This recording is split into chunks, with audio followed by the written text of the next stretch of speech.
How do you address the climate and ecological crisis we're in? It's easy to dismiss plans to get to net zero by 2050 as a pipe dream. I'm Tim Bale, Professor of Politics at Queen Mary University of London, and I'm keen to understand whether our innovations could help save planet Earth. So I sat down with a few of my colleagues to find out.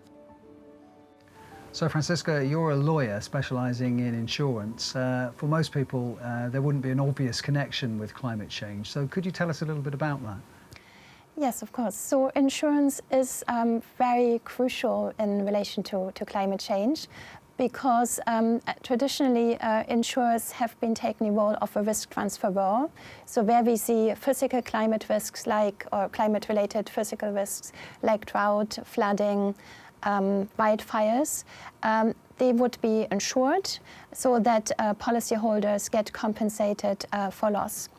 Now, increasingly, we can see the challenges of this risk transfer model because as these events become more frequent and more severe, we are finding that the insurance industry cannot or can no longer shoulder all these losses. So there are issues with insurability, and these issues create protection gaps. So somewhere somebody will go uncompensated, and we can already see that with homeowners in California who can't buy insurance, same in Australia, etc., etc. So we need to think about how insurance can take an expanded role in relation to climate change. And the insurance industry can do that by not just focusing on the risk transfer, but also helping policyholders and other stakeholders with creating climate resilience and climate adaptation. All right. So insurance companies themselves, have they come to you or have you gone to them with your research? A little bit of both. So my research areas are in insurance and the confluence with climate change and the law. And in particular, I'm interested in insurance policy design, so how we can adapt existing standard policies to use them to influence policyholder behavior. So make them take actions or make behavioral adjustments that are sort of in line with climate change adaptation. So could you give us an example of mitigation. something that a policyholder could do and would be incentivized to do?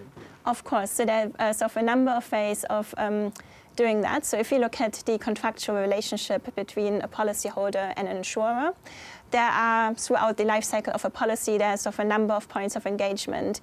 So you've got a pre-contractual discussion where you fill in a proposal form, the insurer does a risk assessment, then the policy often runs for 12 months. There are terms and conditions that require you to do or not to do certain things. And if there's a claim, the insurer pays for the claim to compensate you for your loss. Right, so a very basic non-climate related example would be something like you promise that you have certain locks on your front door, and if you don't have them, you don't get the insurance payout. If you do, you do. Yeah, absolutely. Okay. So we can take these existing concepts and see what we can do in relation to climate change. So at the pre-contractual stage, there is an opportunity for raising awareness, so telling policyholders about the climate-related risks they're exposed to. And we can already see that in the UK with Flood Re, which is a flood reinsurance company providing information and suggestions on how to improve flood resilience. Then with another mechanism or tool is the premium. So with the premium, we can signal to the policyholder whether something is good or bad. And you know that from health insurance, for example, where you may get penalized with premium if you're a heavy drinker and smoker, whereas good behaviors, exercising, etc., might be rewarded with some kind of bonus points or a premium reduction. And again, you could apply that in relation to climate adaptation and mitigation measures. For example, just of doing things to your house that improves their energy efficiency, that kind of thing. So insulation, for example. Exactly, right. Yeah. And then at claim stage, and this is where I see the biggest potential, a lot of policies have clauses for claims that don't just pay you the cash, but they operate on a reinstatement basis. So something gets built back or repaired. And now why don't we make this build back better, or repairing it with something that is more sustainable and with using recycling, etc. So I think with claims in particular, and I call that green claims, there are huge opportunities and synergies between what the insurance industry wants, what policyholder wants, and what we all need to do. So if I'm a policyholder and I'm told by my insurance company that I can't have a new replacement for whatever I've lost, am I not going to be rather annoyed about that if they insist on something recycled or repaired? Yes, there are limitations imposed by law. So we've got the concept of unfair contract terms. Insurers also have a consumer duty. So any policy design adjustments we make have to be in line with these existing legal frameworks. And this is also part of my research to highlight that and to show ways on how we can work with these consumer protections, but still have outcomes. Yeah. Okay. So how do you yourself in your research connect with insurance companies? Which ones have you worked with, for example? Right. So on the policy design research, I'm actually looking for partners. Ideally, I would like to work with insurance companies on policy design. However, I do also have another project which is really, really exciting, where I'm already working with the insurance industry, with Guy Carpenter, a risk management firm, international firm. And we are working on a project which seeks to combine insurance solutions with financing solutions for adaptation projects. So this is not on an individual policyholder level, but a community level, so a region or a municipality. They would insure against specific climate risks such as flooding or drought or hurricane risk on a community basis. This risk is transferred to an insurance company.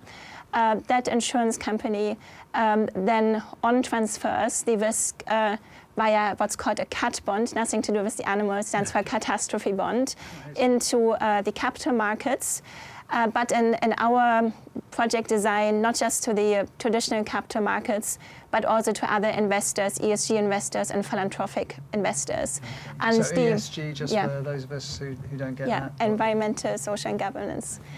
And so the idea is that the principal amount you get for issuing those bonds would then be used to pre-fund any claims under the insurance structure. But another part of that upfront finance could also be used to implement an infrastructure project for that community, which actually reduces the risk of loss.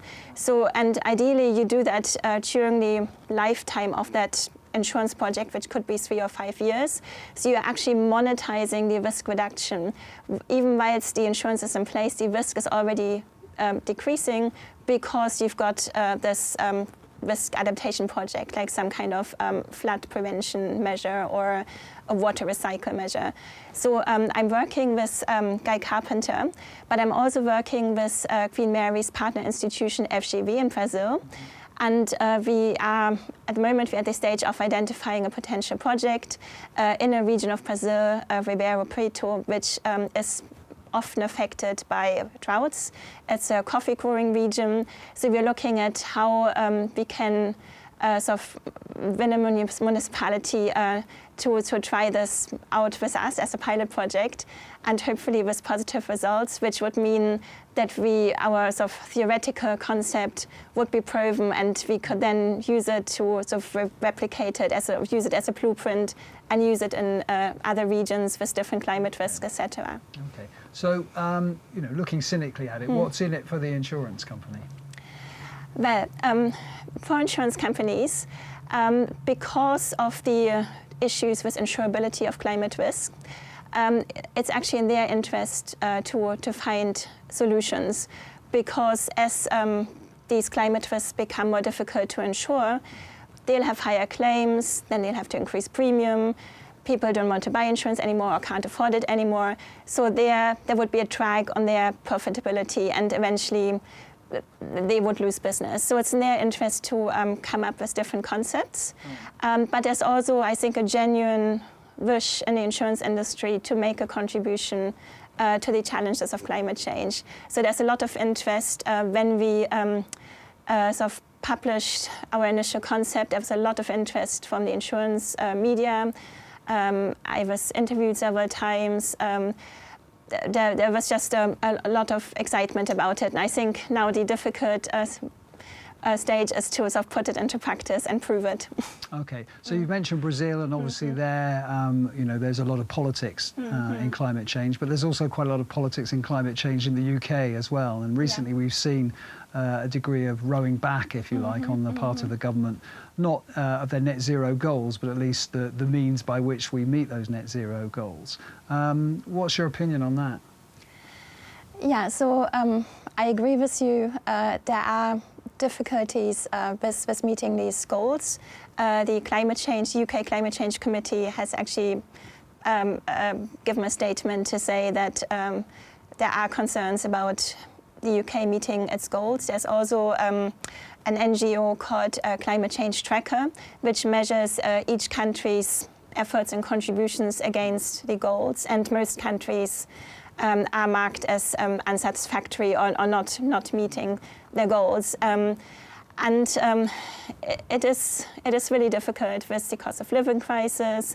In the UK, we have elections coming up, so as a politician, you have to balance short-term and long-term goals, and also quite often there are really difficult trade-offs between environmental goals and others of social and economic goals. So it is difficult. There's also a worrying trend in the US, where some states have implemented anti-ESG legislation, which basically blacklists financial institutions that have certain ESG policies, like not investing in oil and gas, for example. So it is a difficult landscape, and it's complicated by the fact that for example, in the EU, there's increasingly sort of legislation asking companies to engage with ESG. There's a forthcoming directive on a corporate sustainability due diligence duty, so putting a positive duty on companies to prevent environmental harm. And so if you're a global player, you're sort of pulled in all directions. It's a really difficult landscape to navigate. Right. And what about Brexit? I have to ask you that. Do you think that's made a difference to the way that the UK is perceived as a leader in climate action? Not sure about how it's perceived. It has made a difference, and I can sort of speak for the insurance industry. It has made a difference in terms of the amount of regulation insurance companies have to contend with. Because now most of them operate in the UK and in the EU space. So now they have two sets of regulations. For example, on the sustainability-related disclosure regimes, we've got the EU regime, and we have a separate regime in the UK, which is similar but not quite the same. So you've got a sort of double reporting burden, essentially. I think that the sort of in the financial services space, the EU legislation is more proactive, more advanced. But of course, having the legislation and having the actual practical compliance, they're two different things. So yes. Well, that's always the problem. Yeah. And that brings us perhaps to you know, net zero in 2050 and sustainable development goals. I mean, are you optimistic or pessimistic that we can make those, both as the world as a whole, perhaps, but also the UK and indeed Europe? Well, the forthcoming COP28 is going to be the first global stocktake on where we are, and I think it's just going to confirm what we all already know, is that we are not on track meeting the goals of the Paris Agreement. Hopefully, this will be a catalyst for accelerated action. With the Sustainable Development Goals, they're part of the 2030 agenda, so that's coming up really, really soon. The main objective of that agenda was to end poverty. I don't think that's going to happen, and in fact, climate change is exacerbating poverty. And there are statistics from the IPCC, the Intergovernmental Panel on Climate Change, how because of climate change, the number of people living in extreme poverty will increase by over 100 million by 2030. And this is because people are exposed to extreme weather events, there will be displacement, there will be disruptions to the economy, etc., etc. So really, really challenging. I don't think we will meet either sets of goals, the Sustainable Development Goals nor the net zero goals. There's a lot of faith placed into technology being able to turn it around magically. I'm skeptical about that, but nevertheless, that shouldn't deter us from working towards it. Yes, and certainly in terms of your research, it doesn't seem to have deterred you at all. Not at all, not at all. It's a challenge, but it's also something that motivates me. Okay, well, great. Thanks very much for telling us a little bit about your research. I'm sure people now have established a connection between insurance and climate change. I certainly have. And good luck with the research in the future. Thank you very much, Tim.